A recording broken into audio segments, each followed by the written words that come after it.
જોગી બાવાની જય, જોગી બાવાની જય, જોગી બાવાને પ્રણામ. તથાસ્તુ.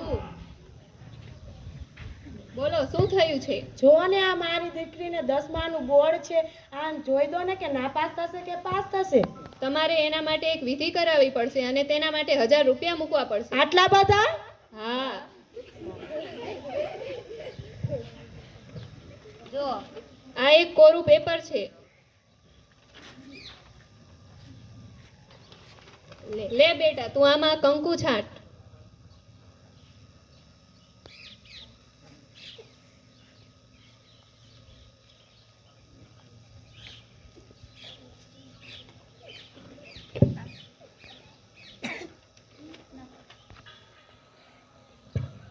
આ કાગળમાં તો નાપાસ લખેલું છે. તમારી દીકરી તો નાપાસ થવાની છે. હાય હાય, આને પાસ કરવા માટે અમારે શું કરવું પડશે? એના માટે તમારે 5 મંગળવાર ભરવા પડશે. પાસ તો થઈ જશે ને? હા, પાસ તો થઈ જશે. સારું. ની જય, જોગી બાવાની જય. તારી માયામાં અપૂરી સૃષ્ટિ માથું ટેકીને કરું નમન, મન શાંત કરે તારું ભજન. તું દેવોની દેવી બધાથી ખબરમાં હર આંગણે વાગે તારા ડમર.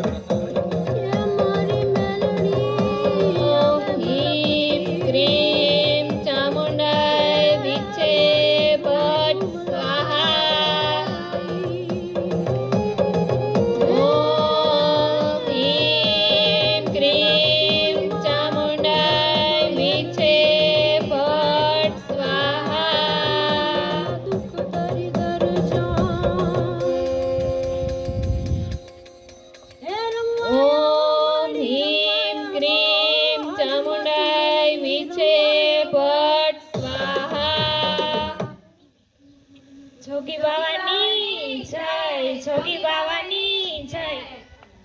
બેટા પ્રણામ કર બાબા. જો ને બાબા, આ મારી દીકરી છે, ક્યારે ખાતી નથી ને પીતી નહીં. શું થયું છે જોવો ને જરા. અરે આને તો ખૂબ ભારે નજર લાગી છે. તો તેના માટે શું કરવું પડશે અમારે? એના માટે તમારે એક વિધિ કરાવવી પડશે અને 2000 રૂપિયા મૂકવા પડશે. એટલા બધા? હા. હારું તો થઈ જશે ને એને? હા. જો આ એક લીંબુ છે અને આ નાળાછડી છે. જો આ નાળાછડી કાળી થઈ જશે તો તમારી દીકરીને ખૂબ ભારે નજર હશે.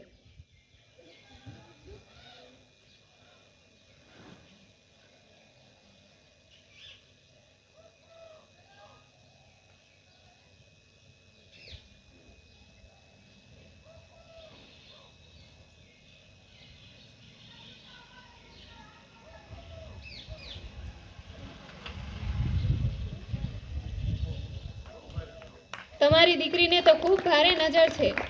તો હવે અમારે શું કરવું પડશે? એના માટે તમારે 5 રવિવાર ભરવા પડશે. સારું તો થઈ જશે ને? હા.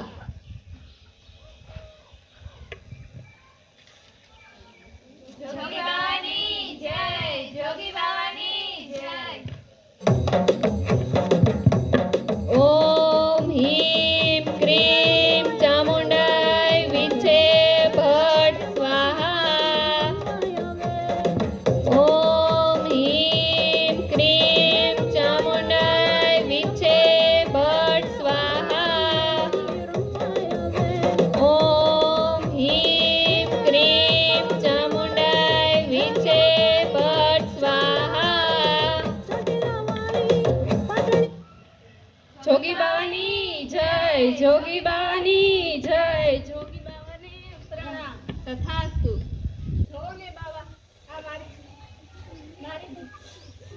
જો ને બાબા, મારી દીકરી જ્યારની પ્રવાસ ગઈ છે ત્યારની નકરું તૈયાર થાઠા કરે છે. તેને શું થયું છે? અરે આને તો વળગાડ છે. આના માટે તમારે એક વિધિ કરાવવી પડશે અને 5000 રૂપિયા મૂકવા પડશે. હા. જો આ એક લોટો છે અને આની અંદર ચોખા ભર્યા છે. જો આ કાતરથી લોટો ઊંચો થઈ જશે તો તેને વળગાડ નહીં નીકળે.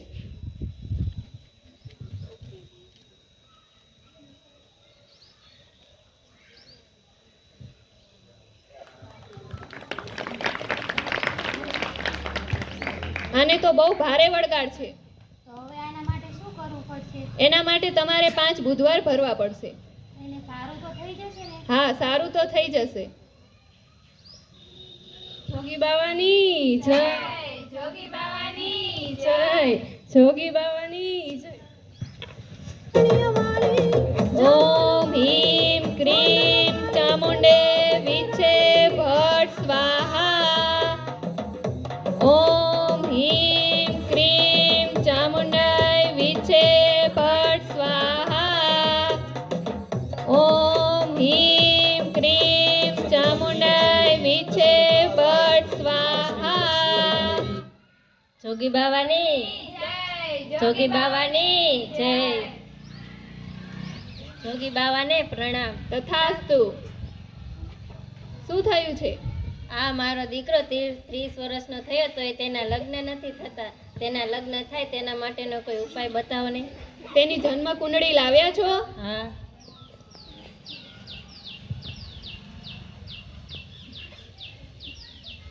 અરે, આને તો બધા ગ્રહો નડે છે.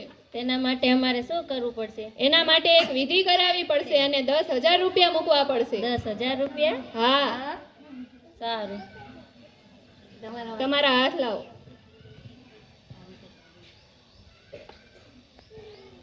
જો આ જાદુઈ ચોખા છે અને આ ભભૂતિ છે અને આ ગંગાજળ છે. જો આ તમારા દીકરાના હાથ લાલ થઈ જશે તો તમારા દીકરાના લગ્ન થઈ જશે.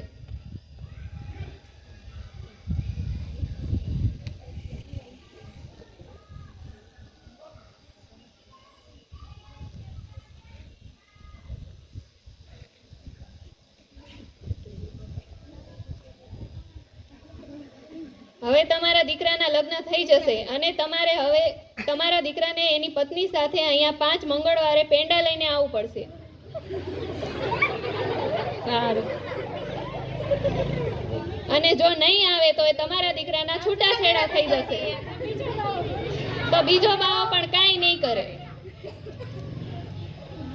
જોગી બાવાની જય, જોગી બાવાની જય.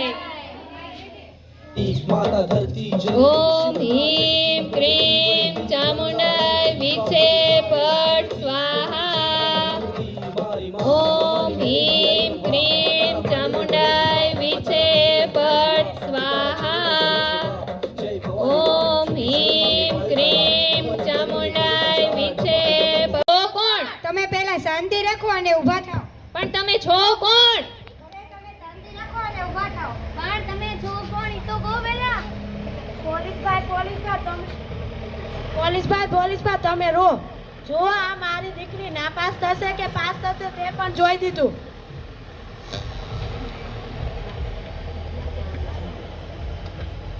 આમાં કાંઈ નથી. આ તો પેલા મીણબત્તીથી આ વ્હાઈટ કાગળ ઉપર લખેલું છે અને તેના ઉપર કંકુ છાંટવાથી તેના અક્ષર ઉપસી આવ્યા છે. એમાં કોઈ જાદુ બાદુ હોતો નથી. પણ તમે છો કોણ? તમે શાંતિ રાખો ને ઘડી. પોલીસભાઈ જો આ નાળાછડી લાલ હતી અને બ્લેક કાળા કલરની થઈ ગઈ છે.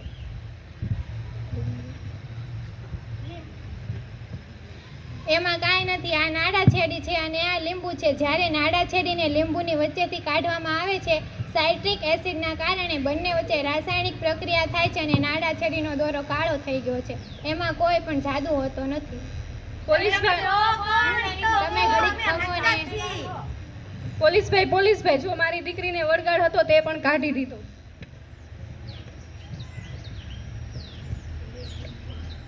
એમાં કાંઈ નથી. આ લોટો રહ્યો ચોખાથી છલોછલ ભરેલો છે અને તેના કારણેથી જ્યારે આ કાતર અંદર નાખવામાં આવે છે અને અંદર છલોછલ ચોખાનો લોટો ભરેલો હોવાથી હવા અવર જવર જતી બંધ થઈ જાય છે અને આ લોટો રહ્યો તે અધર થઈ જાય છે. તે એક વૈજ્ઞાનિક કારણ છે. તેમાં કોઈ જાદુ હોતો નથી. અમે સાચા છીએ. તમે છો કોણ? ઈ તો કહો તમે ઘડીક પહેલા. ખમો ને. અમારું તો સાચું જ છે. આ જો મારા દીકરાના હાથ લાલ થઈ ગયા. આ હળદરવાળા ચોખા છે અને આ ફિનોપ થેલી છે અને આ કપડાં ધોવાનો પાવડર છે. જ્યારે હળદરવાળા ચોખાની અંદર ફિનોક્થેલિન પાણી નાખવામાં આવે છે, તેના વચ્ચે રાસાયણિક પ્રક્રિયા થાય છે અને તે હળદરવાળા ચોખા લાલ થઈ ગયા છે.